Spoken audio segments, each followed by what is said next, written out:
Friends, welcome to study with Mithilesh. Science का series में BPSC, दरोगा, रेलवे ये सभी के उपयोगी है। और ये केमिस्ट्री का पार्ट 2 है जिसका टॉपिक का नाम है रासायनिक एवं भौतिक परिवर्तन। तो बहुत ही बेहतरीन सवाल हैं। आइए स्टार्ट करते हैं। हमारा पहला सवाल है, पाश्चराइजेशन एक प्रक्रिया है जिसमें क्या होता है। तो पहले ऑप्शन पढ़ना पड़ेगा इसमें।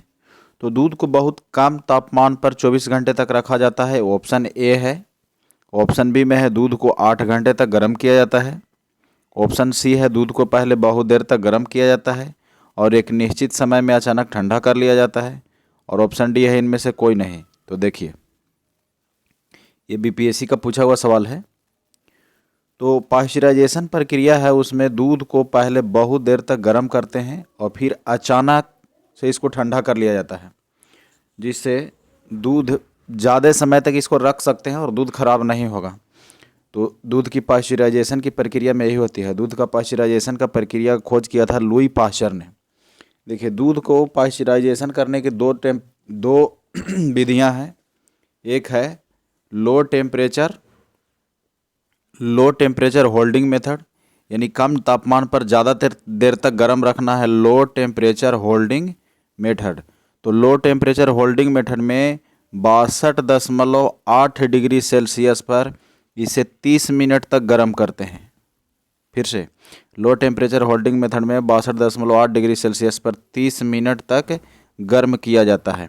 और एक होता है high temperature short term method, यानी ज़्यादा तापमान पर high temperature short term method, ज़्यादा तापमान पर कम देर तक गर्म रखेंगे। यानी इसमें होता है 71.7 डिग्री सेल्सियस पर 15 सेकेंड तक ओनली गर्म करते हैं। तो ये दोनों विधियों में टेम्परेचर आपको याद रखना है, बहुत ही उपयोगी है। दूसरा सवाल है, निम्नलिखित में से कौन सा या से रासायनिक परिवर्तन का या के उदाहरण है। तो देखिए, पूछा जा रहा है रासायनिक परिवर्तन। तो रासायनिक परिवर्तन किसको कहते हैं। तो अगर एक वस्तु से दूसरा वस्तु में बदलता है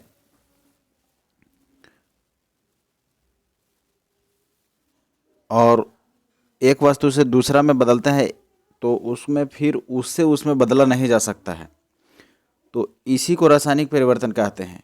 और भौतिक परिवर्तन में होता है कि जब एक फेज से दूसरा फेज में बदला तो फिर वापस लाया जा सकता है। जैसे देखिए, अगर पानी को ठंडा करेंगे तो बर्फ़ बनेगा, लेकिन फिर अगर बर्फ़ को पिघला दे तो फिर पानी बन जाएगा। तो ये भौतिक परिवर्तन का उदाहरण है।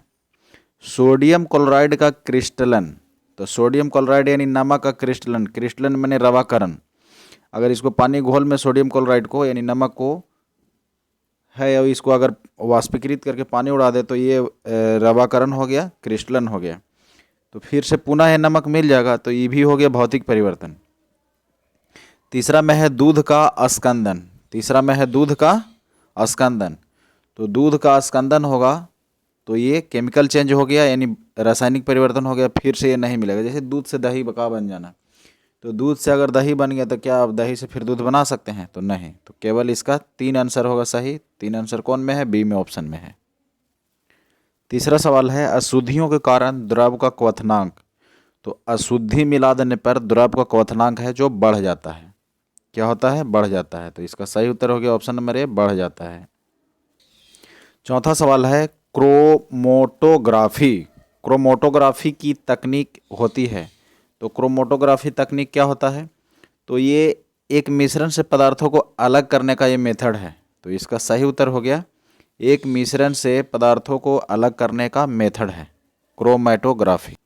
अगला सवाल है 5 नंबर, भौतिक परिवर्तन का उदाहरण। तो भौतिक परिवर्तन यानी एक पदार्थ से दूसरा में बदल जाए तो फिर दूसरा से पहला में फिर से मिल जाए। तो देखिए ऑप्शन, हवा में चांदी के बर्तनों का काला हो जाना। तो हवा में चांदी के बर्तनों का अगर काला हो जाएगा तो यानी एक तरह से चांदी वो खराब हो गया, फिर से दोबारा वो ऐसा नहीं हो सकता है।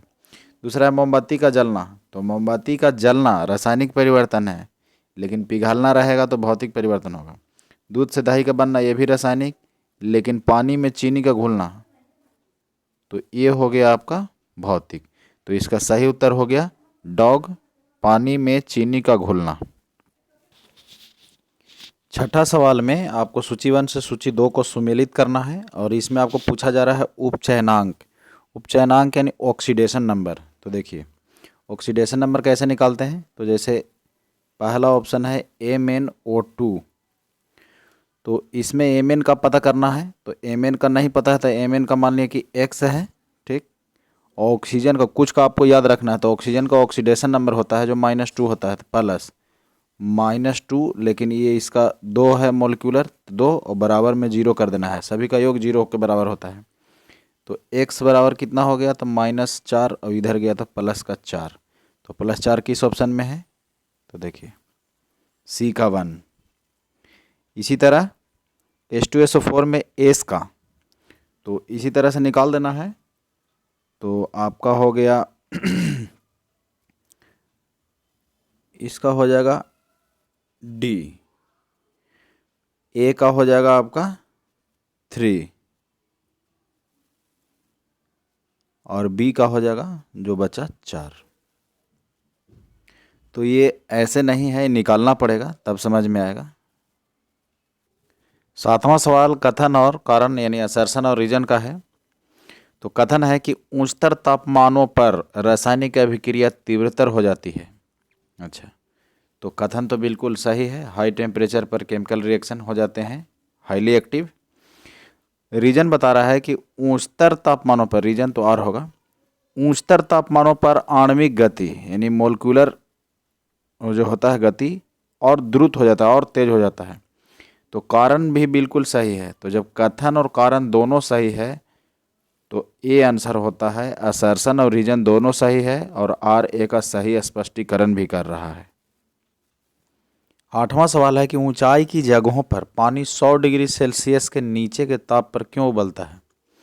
तो देखिए जैसे जैसे हम लोग अधिक ऊंचाई पे जाते हैं दाब कम होते जाता है। तो दाब कम होते जाता है और पानी कम पर उबलने लगता है, यानी कम ही टेम्परेचर पे उबलने लगता है। जैसे पहाड़ पे इसीलिए खाना बनाते हैं पहाड़ों पे या ऊंचाई पे जाकर, तो वायुमंडलीय दाब कम होने की वजह से खाना देर से पकता है, क्योंकि चावल जल्दी मतलब कि पानी जल्दी ही उबल जाता है जिससे खाना देर से पकता है। तो इसका सही उत्तर हो जाएगा, क्योंकि वायुमंडलीय दबाव कम हो जाता है तो उबलने का बिंदु नीचे आ जाता है। पहाड़ों पे अगर हम लोग जाते हैं और खाना बनाते हैं तो वहाँ का 76 डिग्री सेल्सियस पर ही पानी खौलने लगता है। जो खौलना चाहिए था 100 डिग्री सेल्सियस पर, वो 76 पर ही खौलने लगता है। 9 नंबर सवाल है प्रसरण के प्रक्रम में विलायक सांद्र घोल से तनु घोल की ओर जाता है। तो सांद्र घोल से तनु घोल की ओर जाता है, ये पहला कथन है। दूसरा है प्रतिलोम प्रसरण में तनु घोल पर बाह्य दबाव लगाया जाता है। तो देखिए प्रसरण के प्रक्रम में विलायक सांद्र घोल से तनु घोल की ओर नहीं जाता है, तो पहला गलत हो गया। चलिए दूसरा दिया है कि प्रतिलोम प्रसरण में तनु घोल पर बाह्य दबाव लगाया जाता है, तो ये भी गलत है। बाह्य दबाव नहीं लगता है, आंतरिक दबाव ही लगता है। तो न एक सही है और न ही 2 सही है।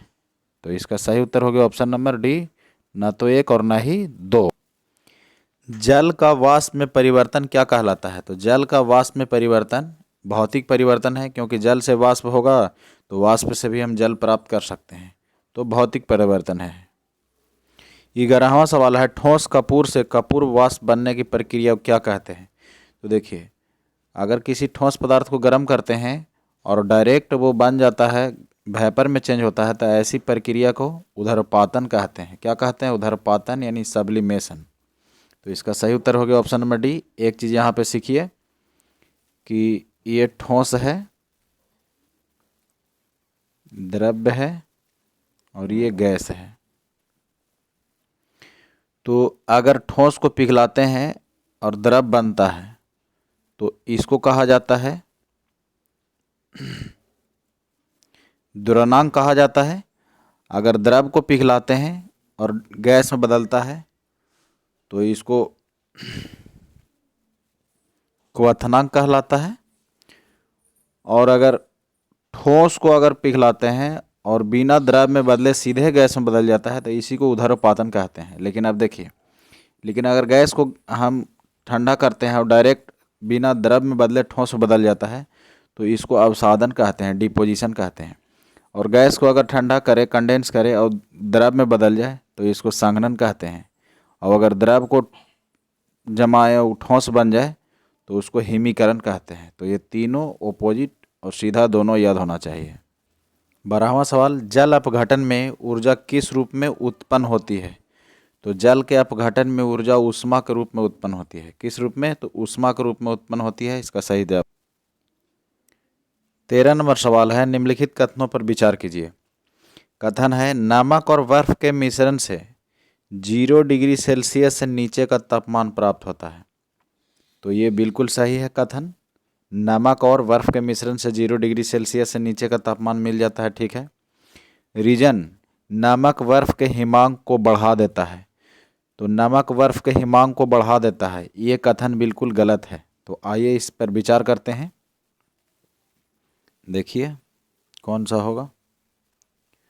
पहला ऑप्शन है ए और आर दोनों सही है, तो ये तो गलत हो गया क्योंकि आर तो सही है नहीं।